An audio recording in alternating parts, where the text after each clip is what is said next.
Today we'll be talking about how to find a good nursery. Coming from a mom, I've got 3 children and I do understand what parents go through when they're looking for childcare. The first thing I would advise you would be go online, enter nurseries in wherever you live. Say nurseries in Bristol or nurseries in Manchester or nurseries in your local environment where you live. Some nurseries don't have websites, but they are very active on social media. So you can check their websites and you can check their social media handles. This is really important because that gives you a little feel of what the nursery might look like. So what I would do is I'll go on there. I will go to the Meet the Team page. Then I would just glance through, look at their qualification just to make sure that they're all qualified. Sometimes it happens that some of the staff might not be qualified. They may still be doing their training. On the page, there normally should be an area. That area should be talking about vetting and DBS checking, qualification, yeah, those kind of things. So that page should be talking about how they actually employ their staff. Because when it comes to early years provision, safer recruitment is really important. You need to know how they implement that. So that is the first thing I would do. You found a nursery that you like or nurseries that you like. What I would do, the second thing I would do is to contact them. You usually send them an email or you call to make your inquiries.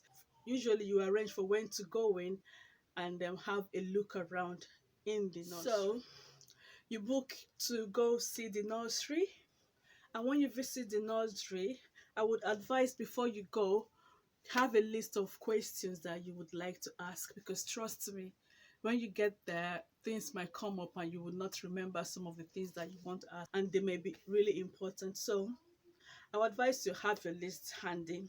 The first question I would think you should be asking, because it's really important, is safeguarding. You ask them what the safeguarding procedure looks like.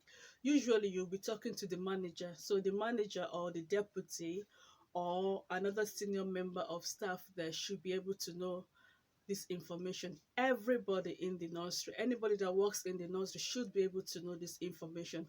But usually on the day you go for viewing, um, usually meet the manager or the deputy or another senior member of staff. So yeah, you ask them about safeguarding. You can actually ask them to give you a copy of their safeguarding policy. You ask them about their sickness policy. This is because you need to know what happens if your child becomes poorly whilst in their care. Would they call you to come pick your child up? Would they administer medication? What is the procedure for administering medication? You need to know that. You need to know if they've got allergy policy. We've got several types of allergy. You'll be surprised at the sort of allergies that um, some children have. Another thing you need to ask is about the fees. Um, you might see the fee structure online in their websites. Sometimes it may not be updated. So this is an opportunity to ask them for the updated fees, so you know exactly how much it costs if you decide to bring your child to that particular nursery. So you'll be asking them about fees, how much they charge. Is it per hour? Do they charge per sessions? Trust me, these things you need to know, because you just need to know so you know how much it will cost you, and to save yourself stress and confusion um, in future. Another thing you need to ask is how they treat holidays. Do you have to pay while you're on holiday? Do you pay the full amount or do you pay half of what you would normally pay? Sickness, if your child is sick and you have to stay at home with your child, do you still pay? But most times, nurseries still charge you if you're absent because of sickness. If your child is absent because of sickness, or if you're going on holiday, they still charge you. The reason is because the nursery is still open and those hours are contracted. I know the argument might be, you are not in the nursery, why should I pay? The reason why they still charge you is because nursery is open and the space is there for your child, And whilst you're on holiday, it is difficult for the nursery to take on another child in such short notice. And if they don't do it that way, they'll be losing on both sides. They're losing from you not paying them, and they're losing from taking on another's child. So that's why they actually charge you for holiday. And when it comes to sickness, your child just becomes poorly. It's not, it's something you didn't you were not expecting. So the nursery would have done their rotas. They would have staffed for the day. They still have to pay the staff even if your child is absent. So that is that. You ask them about extra hours. You ask them if you have to pay double if you are doing extra time, and basically just talk to them, ask them about how flexible they can be depending on the nature of your job. These are all important. When it comes to money talks, people don't really like to talk about it because it's really awkward discussing money and bills and payments. But trust me, it is one important aspect of your visit that you have to understand to avoid yourself to avoid confusion in the future. On your visit, you should be checking out the rooms. When I mean the rooms, I mean like the classrooms. You should be checking out the classroom. What I like to do is I talk to the staff. You observe the staff. You observe how they speak to the children. You observe the children. Do they look happy? Do they look well looked after? How is the environment? You don't expect the nursery to be all nice and clean, but you should expect some form of mess, but not necessarily dirt everywhere. You should expect the environment not to be like completely tidy because obviously you've got children in. They make memories. Another important question that you need to ask would be how they observe and track children's progress. I mean, learning development. Um, we are in England, so we use the early years foundation stage. So they should be explaining to you how they observe and track learning development.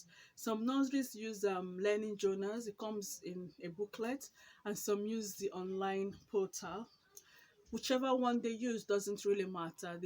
The most important thing is how they do it, and if they do it, and if you're satisfied, if you're happy with how they track children's development. And you should be finding out how would they communicate to you what your child has been doing during the day. When you come to pick your child, they will give you handover of everything the child has done. Or whoever you meet on the day should be able to explain to you how they will communicate those things to you. Will it be during the day while you're at work, or do they leave it at the end of the day when you come to collect your child and they tell you everything during handover, everything that has happened during the day? Another thing I would advise is you take your baby or your child with you when you're going, because trust me, you think they're little and they don't understand. They do understand, because when they go in there, they are going to meet other children. They're going to see different resources like toys around, and they will react to it. So what you should be looking at for is the reaction when you go there. How do they react when they are in the environment? So what I will usually do, I observe them to see how they react, and I'll ask them afterwards what they think about the nursery, if they like to come back to the nursery. If they say yes, fine and good, it means they like it. If they say no, that's one point you should take seriously. And do not forget your instinct. Your instinct really matters a lot. You have to follow your instinct. It doesn't matter how beautiful the nursery looks. It doesn't matter how fancy their equipment looks or how qualified the staff there are. You need to follow your instinct. If your instinct is not, if you're not settled, if you're not happy, if you're not completely satisfied, if you're not getting that positive vibe, that's positivity and good energy from it, please do not go ahead. It might not make sense to you, but trust me, I wouldn't overlook my instinct. So follow your instinct when you're making your decision, and always involve your child in the decision making. They should be involved. You don't just make your decision without consulting and involving your child or your baby. Your baby might be little. Again, you need to observe and see how they react to the environment when you go. So yeah.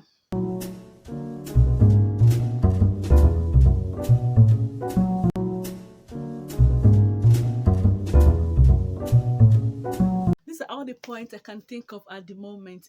Please, if you think I have missed anything, please leave it in the comment section so that we can all see what I have missed. I don't know it all, remember? So yeah, thank you so much for watching, and if you've enjoyed this video, give it a thumbs up, like, share and subscribe. Please subscribe and share this video. Thank you once again for watching, and I will see you in my next one. Bye bye.